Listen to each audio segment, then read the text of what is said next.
السلام عليكم ورحمة الله وبركاته. الفرق ما بين lead to و lead بدون to.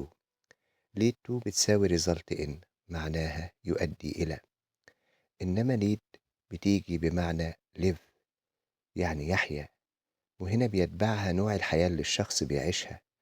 ولو جه بعدها to بس منفصلة عنها فبيبقى معناها يرشد أو يوجه إلى، بتساوي كلمة guide. Unemployment leads to poverty، تؤدي البطالة إلى الفقر. He leads a happy life، هو يحيا حياة سعيدة. فهنا جاءت كلمة leads بمعنى يحيا. هنلاحظ إن lead لما هينفصل عنها كلمة to هيبقى معناها يقود إلى.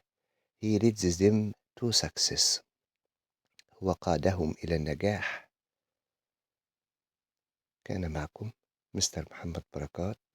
للتواصل 0100 19 25 839. لو عجبك الفيديو دوس لايك.